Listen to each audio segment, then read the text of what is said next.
Isa din ba kayo sa naghahanap ng malapit, mura, at madaling puntahan na beach camp resort para sa tropa?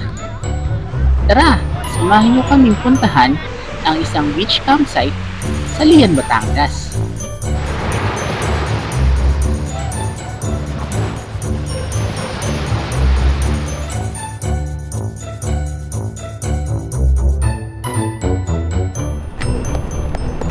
Hi guys! Magandang araw!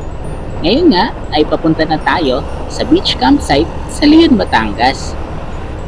Ito ay may layo nga na 2 to 3 hours away galing sa Metro Manila. Pero bago yan, dumaan muna kami sa Tagaytay upang magkape.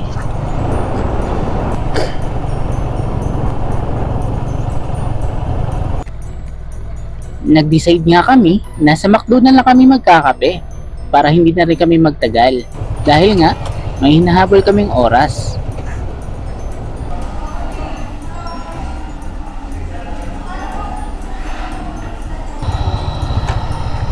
Pagkatapos nga namin magkape ay gumayak na kami. Ayaw kasi naming maabutan ng tanghaling tapat sa gitna ng kalsada dahil nga sa sobrang init eh masakit to sa balat. I love you before I met you.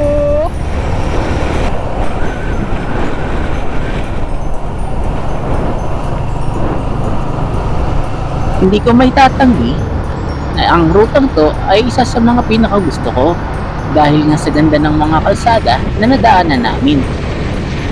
Malawak, laki, naka-espalto at walang mga lubak, kaya smooth na smooth ang pagdadrive namin.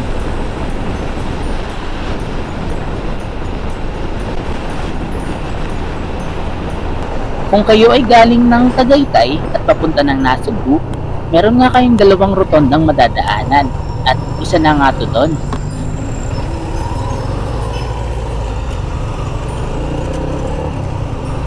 Ilang saglit pa ay narating na namin ang Lian. Dumiretso na nga kami sa palengke pag mamili ng makakain namin. Hindi ko nga lang nakuhanan ng video yung pamimili namin. At itong nakikita nyo ngayon ay yung daan papunta dun sa resort.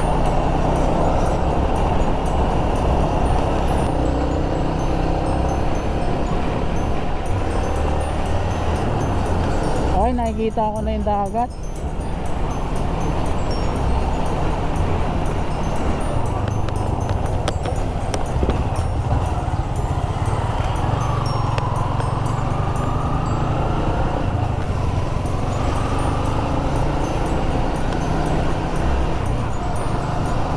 Tindo.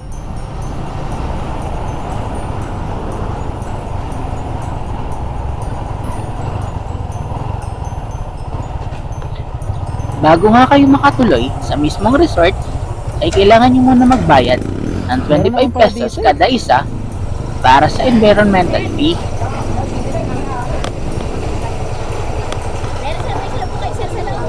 Meron po sa ano po, Madis. Madis po, kanan po yun. Dulo po yun, no? Malayo pa ba dito yan? Opo, dulo po. Medyo dulo pa po. 25 pesos per head po.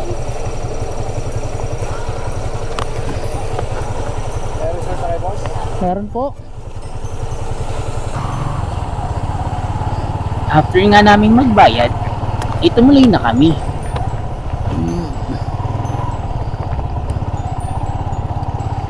Let the rough road begin.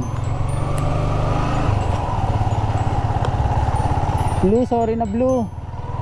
Ngayon lang to. Ngayon lang to ganito kabigat kami. Hindi na to mauulit. Nga pala, huwag kayong mag-alala kasi marami kayong tindahan na mabibilhan dito ng pagkain. May bilihan naman pala dito, oh. Pakahirap pa tayo. Kompleto pa.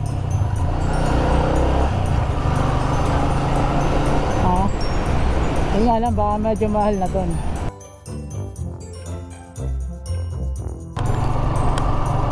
Sa park niyang ito, ay kala ko ay naliligaw na kami. Buti na lang, sinundo kami ng isang staff ng resort. Dulo na to eh.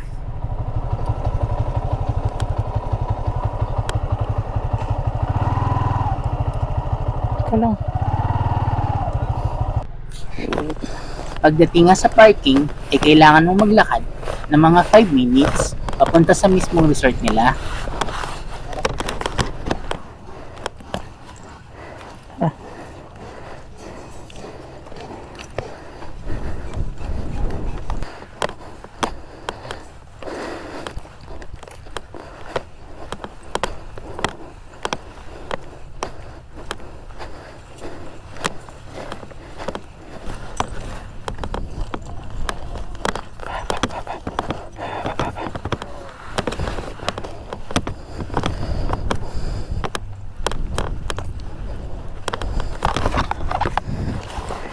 Sabi.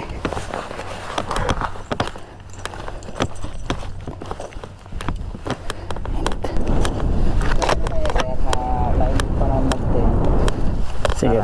Pero bibigyan na natin kayo ng test para Okay po. Saan po pwede mag-setup niyan? Dito lang po ba? hindi naman po dyan eh. Kaya lang hindi marumi, dito lang malinis nito. Dito lang banda. Okay lang po. Kahit dito na lang po siguro mamaya. Check na lang namin kung saan banda pwede. Maganda. Eh ano na eh. Parang bakanting tubo eh. Hindi naman yun mamaya. Saka malamig naman paggabi. Okay lang po. Ika lang po magpukuhan. Sige lang po.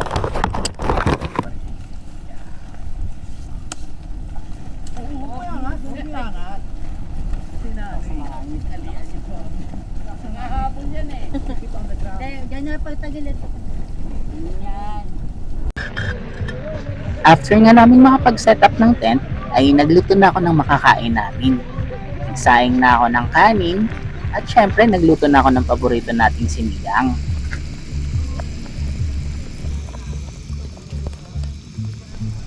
Pagkatapos ko nga magluto ay inayos ko na yung pamingwit ko. Oo guys, pwedeng mamingwit dito. Kailangan nyo lang magdala ng sarili nyong gamit.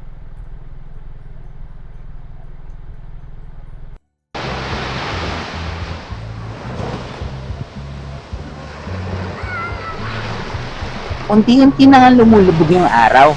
Kaya sinubukan ko na yung ginawa nating pamingwit.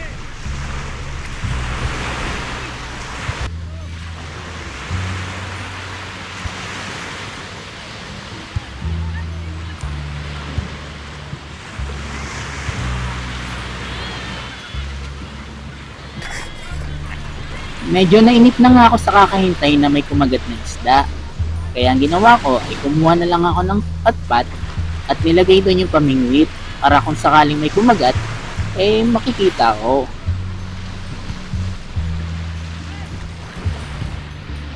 Pwede rin pala kayong maglaro dito guys ng volleyball.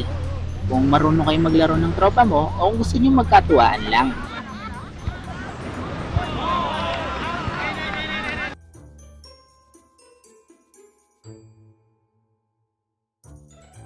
Inabutan na nga ng paglubog ng araw ang hapunan namin.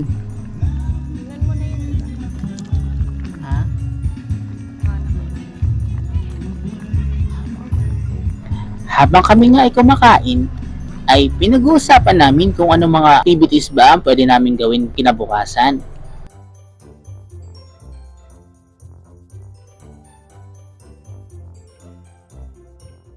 The next day.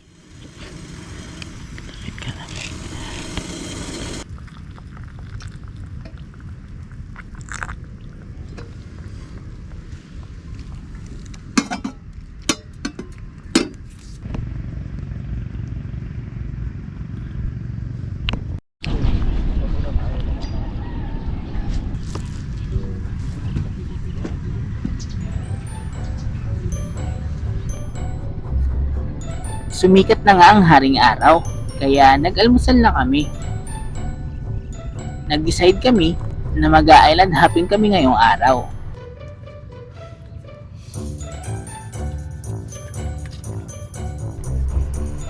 After nga namin kumain, ay naglakad na kami papunta dun sa bangka na sasakyan namin.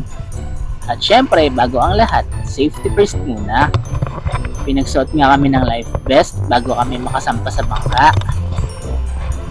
At maya-maya pa nga, ay umalis na ito.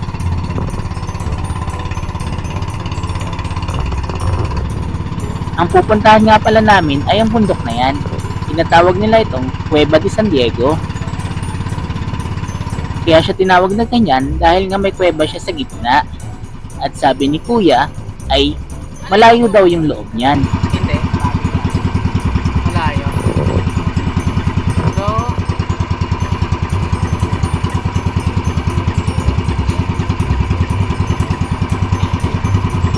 Isa nga lang ang napansin ko habang kami ay nakasakay sa bangka. Sobrang linaw ng tubig ng linaw dagat ng dito. tubig ko. Kitang-kita mo nga yung mga coral sa ilalim.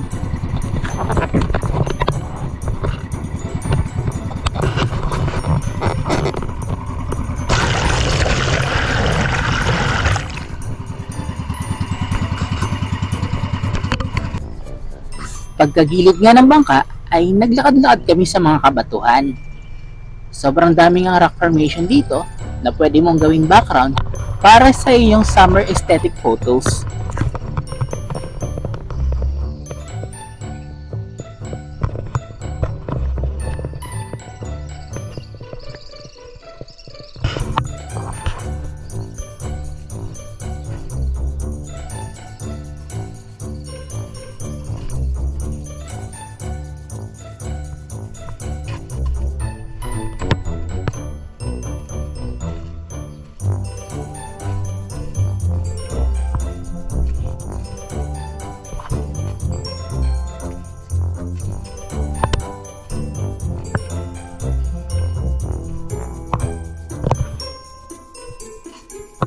Dahil mahal.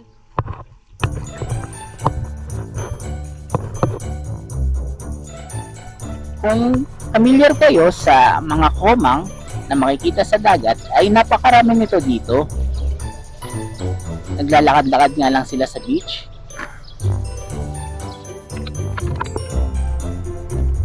Sobrang linaw nga ng tubig ng dagat dito. Kitang-kita mo yung mga corals at mga halamang dagat. Meron ding mga maliliit na isda kaming nakita nung kami sumisid.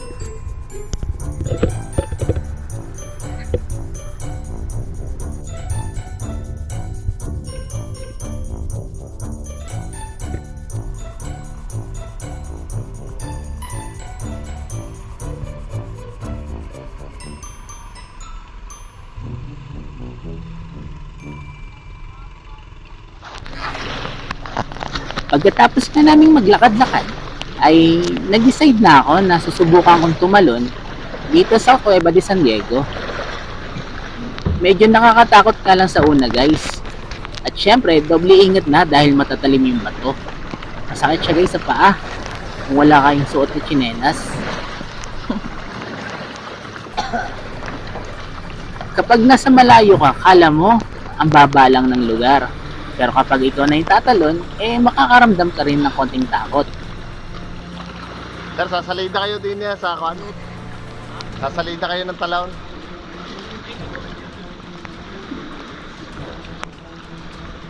Hala.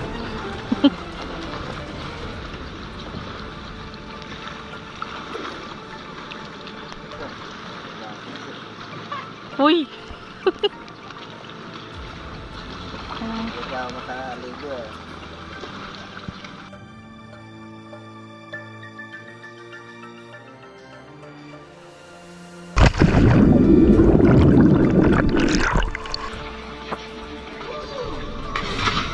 Grabe nga yung kaba ko dito guys. Kaya nga pagkatapos ng isang talon, ay hindi na ako umulit.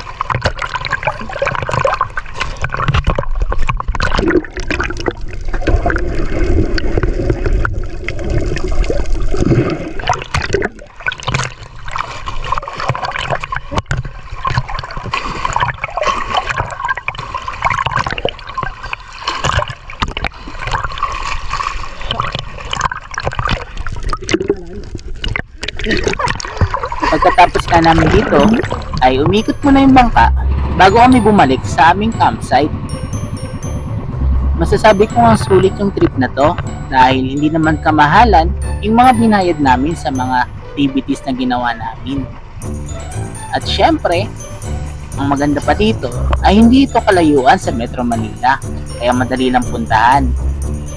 Dagdag pa niyan ay yung mga malapit na bilihan kaya hindi kayo mahahassle kung sakaling kayo ay may bibilihin.